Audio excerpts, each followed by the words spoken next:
तेव्हा त्याचा बाजीबा सुका स्वतः कल काय बायना जेसी पासताना 25 दाखवायला माणसातल्या रखवायच्या माणसाशी कामप्रभू माझा हनुमंत महाराजा आपला गेल्या वर्षी आपल्या या ठिकाणी रामनवमीच्या दिवशी आपल्या हे BNS ट्रॅव्हल्सच्या कामाचं उद्घाटन केलं होतं, परंतु काही अडचण आपलं कशामुळं काय अडचण त्यामुळे तो काम स्थगित झाला. तर तो आता आज हनुमान जयंती आज नवीन आपलं तो कामाचा नारळ तुमच्या चरणाशी ठेवलेला आहे. मान्य करून द्या, काय चूक झाली असं बक्षीस करा आणि इथे जो काही जे कंत्राटदार काम करतात त्यांना सुखपती द्या, सुखाचा वाटा द्या, सुबुद्धी द्या आणि आपला हा काय एवढं आपला हा जो काम आहे काय जो काय अडचण असं दूर करा. निर्विघ्न हा काम पूर्ण होऊ द्या आणि सांभाळ करा. सरपंच फोडा, सरपंच तुम्ही जाओ.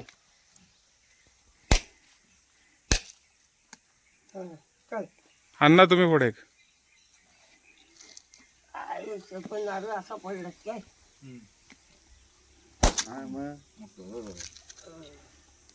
असा पडायचा असतो ना.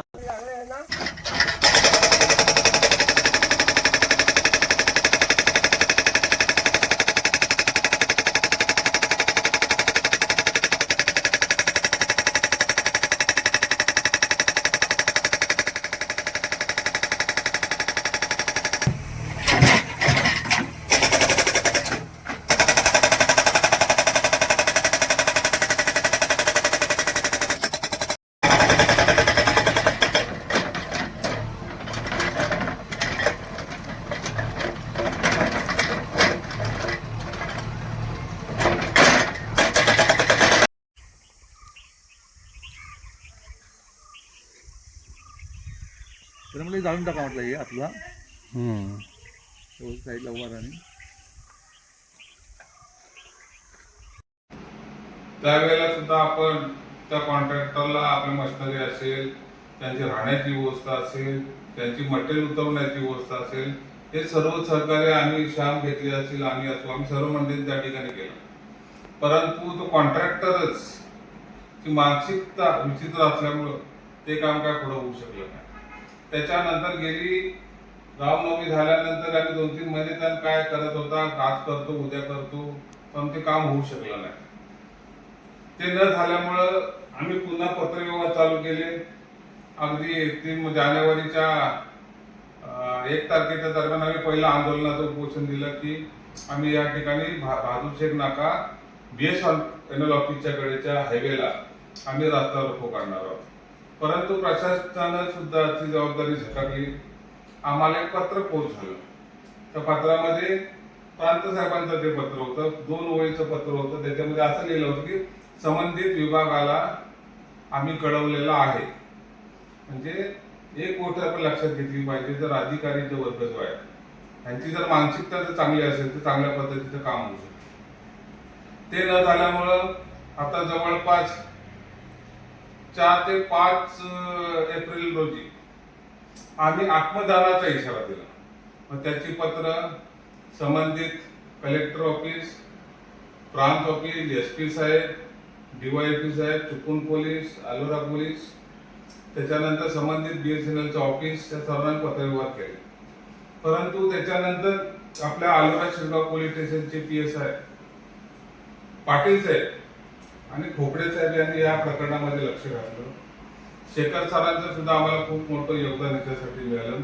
अजितदादा पवारांचा ऑफिसमधून BSNL ऑफिसला फोन गेला आणि तो गेल्यानंतर आंदोलनाचं सुद्धा पत्र होतंच. तो गेल्यानंतर मला वाटतं रामनवमीच्या 2 दिवस आधी तहसील टाके टावर चालू केला. तो चालू झाल्यानंतर आम्ही हा आंदोलनाचा इशारा त्यानंतर संबंधित PSI पाटील साहेब, खोपडे साहेब आणि त्यांचे सर्व कर्मचारी यांचं चांगलं सहकार्य मिळालं.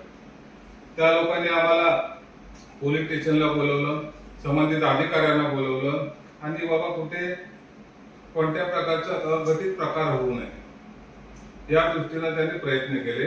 आणि त्यावेळेला आम्हाला सांगितलं की काही वाटेल ते झालं तरी 20 एप्रिल ही तारीख त्यांनी दिली आम्हाला. 20 एप्रिलच्या आत तुमचं काम स्टार्ट होणार.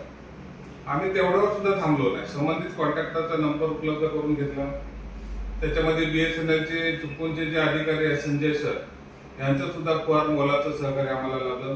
त्याने आम्हाला फोन केला, दुसऱ्या दिवशी त्यांची टीम घेऊन ते साईटवर आले, साईट व्हिजिट केली.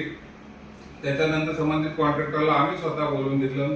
श्याम घेतले असतील, श्रीपतराव घेतले असतील आणि अनेक मंडळी, तंटा मुख्याधीश रवींद्र घेतले आहेत, तहसीलच्या सरपंच आहेत, तहसीलचे पोलीस पाटील आहेत, तहसीलचे दीपक राजे घेतले, सकाराम गायकवाड, रमेश घेतले, अशी बरीच मंडळी आम्ही पोलिटिशियन, हरुभाऊ गायकवाड, विलासदादा शिर्के, अशी बरेच जण मंडळी आली होती पोलिटिशियनला.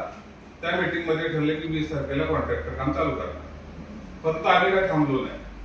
संबंधित अधिकाऱ्यांशी चर्चा करून दुसऱ्या दिवशी त्यांच्या टीमला बोलवलं, स्पॉट सर्वे करून घेतला, अडचणी काय त्या समजून घेतल्या आणि तिसऱ्या चौथ्या दिवशी लगेच मी संबंधित कॉन्ट्रॅक्टरला बोलवून त्याला मशिनरी उपलब्धता सुद्धा आम्ही करून दिली आणि जे काम होणार नव्हतं, पोकलँड शिवाय होणार नव्हतं, त्याचे सुद्धा मी पैसे वाचवले. ते काम JCBच्या सहाय्याने आपण त्या ठिकाणी पूर्ण करू शकतो. आणि आज जर बघाल तर मला वाटतं जो मोठी अडचण होती त्याचा म्हणजे जो खड्डा मारायचा होता 5-5.5 फुटाचा आणि कातळामध्ये होत नव्हता, ते संपूर्ण कातळ बऱ्यापैकी मला वाटतं श्याम घेतले पण जाऊन आले, मी पण जाऊन आलो. उद्याला ते काम फायनल होईल, म्हणजे खड्डा मारून पूर्ण होईल. त्याच्यामुळे कॉन्ट्रॅक्टरची सुद्धा भूमिका पॉझिटिव्ह असल्यामुळे, अधिकाऱ्यांची भूमिका पॉझिटिव्ह असल्यामुळं ते संबंधित काम आम्ही ह्या महिन्याच्या आत 100% रेंज आपल्या पूर्ण गावाला कशी वेगळ्या दृष्टीने प्रयत्न करतो. मला खात्री आहे वाटेल ते झालं तरी सुद्धा या मे महिन्याच्या 15 ते 20 तारखेपर्यंत ह्या ठिकाणचा BSNLचा नेटवर्क या ठिकाणी चालू होईल. चांगल्या पद्धतीचं नेटवर्क या ठिकाणी मिळेल. मी गेली अनेक वर्ष मुंबईतले जे चाकरमानी आहेत किंवा मुंबईतली जी मंडळी आहेत ती बऱ्यापैकी गावाला येत नव्हती. त्याचं कारण एवढंच होतं की इथे नेटवर्क नाही, नेट नाही. आज जर आपण बघितलं लहान मुलांपासून वयोवृद्ध माणसापर्यंत प्रत्येकाच्या जीवनामध्ये माहिती घेण्यासाठी, जगाशी संपर्कात राहण्यासाठी मोबाईल आणि इंटरनेट किती गरजेचं आहे, तर त्याची सुद्धा व्यवस्था या ठिकाणी होणार आहे. तेव्हा मला चाकरमान्यांना सुद्धा विनंती करायची आहे की आपल्या गावामध्ये नेटवर्क येते, आपण सुद्धा या, आपण सर्व मिळून आपल्या गावामध्ये चांगल्या प्रकारचं काम करूया.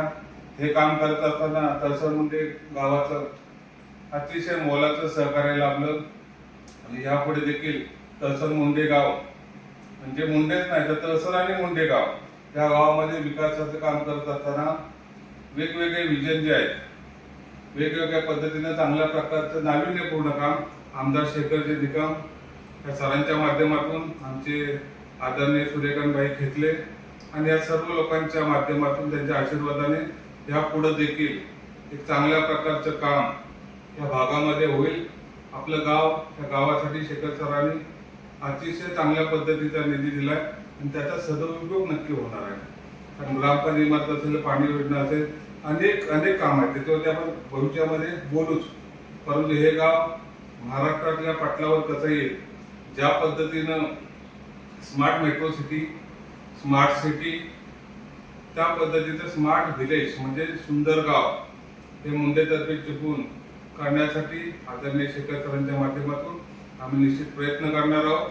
आणि मला या गोष्टीची खात्री आहे की 100% गाव हे खूप चांगल्या पद्धतीचं आपण डेव्हलप करणार आहोत आणि आपलं गाव बघायला या ठिकाणी राज्यातून मंडळी येतील.